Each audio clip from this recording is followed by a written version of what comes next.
Mootummaa biyyi fi mootummaa Isaayyaas jidduutti hololli fi walmorkiin siyaasaa ji'oottan darban keessa eegalame cimee itti fufee jira.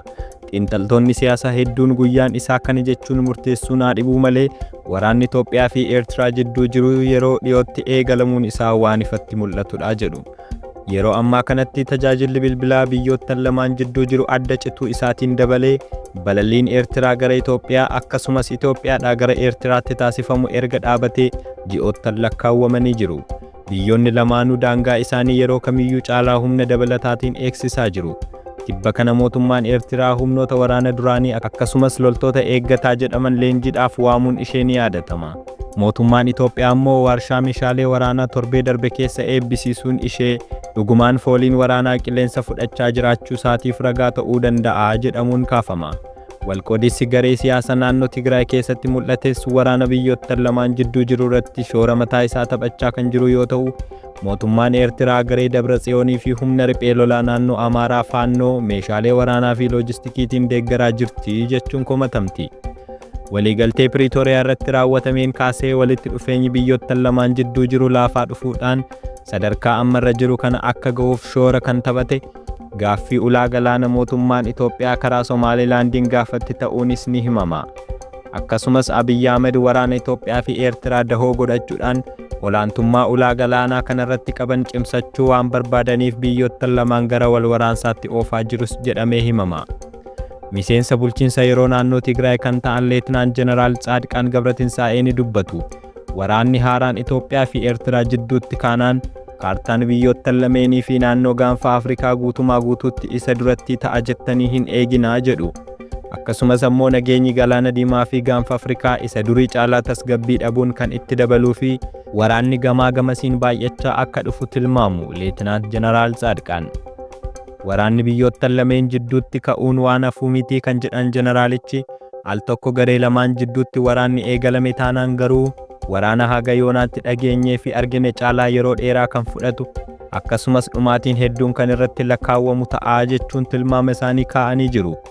Yaaddoon jeneraalichaa inni guddaan garuu waraanni garee lamaan jidduutti eegalamnaan seenaan Tigraay dirree waraanaa ta'uu ishee ammas irra deebiin caafamuun isaa kan oolu miti kan jedhudha. Waggoottan 5 darbaniif naannoo Tigraay tasgabbii fi nagaa dhabdee lammiileen ishee dirree waraanaa irratti gatii lubbuu kaffalaa turuun isaanii ni beekamaa kan jedhan jeneraalichi, ammas waraanni Eertiraa fi Itoophiyaa eegalamnaan wanti kana dura ta'e hundi isaa Tigraay irratti irra deebiin raawwachuun isaa kan oolu miti jedhu. Erga mootummaan Itoophiyaa waliigaltee Piriitooriyaa TPLF waliin mallatteessee waliigalteen Itoophiyaa fi Eertiraa yeroodhaa gara yerootti laafaa dhufuun isaa ni beekama. Mootummaan Eertiraa yeroo waraana Tigraay mootummaa Abiyyi Ahmed irra goruun Tigraay irratti yakka hammana hin jedhamne raawwachuun ishee kan beekamu yoo ta'u, yeroo ammaa kanattis walqoodinsa hooggantoota TPLF jidduutti uumamaa jiruuf harka keessaa qabdii jechuun himatamti mootummaan Eertiraa. Waldhabdeen aangawoota TPLF jidduutti mudates baatiiwwan darbanii eegalee haga ammaatti cimee kan itti fufe yoo ta'u, baatiiwwan darban keessa gareen Dabratsiyoon Gabra Mikaa'el aangoo bulchiinsa yeroo naannichaa to'achuudhaaf tarkaanfiiwwan garaagaraa fudhachuun isaa ni yaadatama. Bitootessa gaafa tokko guyyaa wiixataa itti gaafatamaan waajjira nageenyaa fi tasgabbii godinichaa turtii gara sa'aatii 4tiif humnoota hidhatanii fi garee Dabratsiyooniin hoogganamaniin to'atamanii turuun isaanii ni himama. Bitootessa gaafa lamaa guyyaa kibxataa humnoota hidhatanii garee Dabratsiyooniin deeggaraman kanaan haleellaa taasifameen waajjirri kantiibaa Addigraat to'annoo bulchiinsa yerootiin ala ta'uun ishees ni himama. Gareen inni biroon kan obbo Geetaachoo Raddaatiin durfamu yaaliin kun rakkoo tasgabbii dhabiinsa naannichatti argamu daran akka cimu kan taasisudha kan jedhan yoo ta'u, muddamni naannoo Tigraay keessa jiru garuu ammallee cimee kan itti fufe ta'uun isaa kan beekamudha. Guyyoottan darban humnoonni garee Dabratsiyooniin deeggaraman bakkeewwan bulchiinsa barbaachisoo jedhaman humnaan to'annaa jala galfachuudhaaf yaalii gochaa turuun isaaniis dhagahamaa jira. Muddamni naannichaa garuu haaluma kanaan kan itti fufu taanaan yeroo dhiyootti wal waraansi cimaan Tigraay keessatti irra deebiin akka dhohu tilmaamuun waan nama rakkisu hin fakkaatu. Kana sodaachuudhaanis jiraattonni naannichaa guyyoottan darban keessa baay'inaan Tigraay keessaa godaanuudhaan magaalaa Finfinnee fi naannawaa ishee kanneen akka magaalaa Shaggar, Bishooftuu, Adaamaa fi kanneen birootti baqachuun isaanii bal'inaan gabaafamaa jira.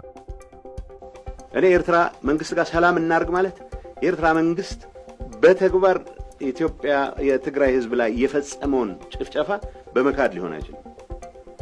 ሁሉም የፌዴራል ኃይሎች የፈጸሙት ጥፋት ተጠያቂ መሆን መቻል አለባቸው። የትግራይ ኃይሎች የፈጸሙት ጥፋት ካለ ተጠያቂ መሆን መቻል አለብን። በእነዚህ ጉዳዮች ላይ አትሊስት ከፌዴራል መንግስት ጋር የሚታወቅ ስምምነት አለ። የሚታወቅ እዚህ ግባ የሚባል ስምምነት ሳይኖርህ ፕሪቶሪያ በመፈረሙ ምክንያት አኩርፎ ከኢትዮጵያ መንግስት ጋር የተጣላ ኃይል ጋር ተሰልፈህ ኢትዮጵያ መንግስት ምናልባት ማስወገድ የሚቻልበት እድል ካለ ብለህ መንቀጭቀጭ በጣም አደገኛ ነው። እኔ የማውቃቸው የትግራይ ከፍተኛ ወታደራዊ ኃላፊዎች የእንደዚህ አይነቱ እብደት እንደማይቀበሉ ታውቃለህ። የተወሰነ ከዚህ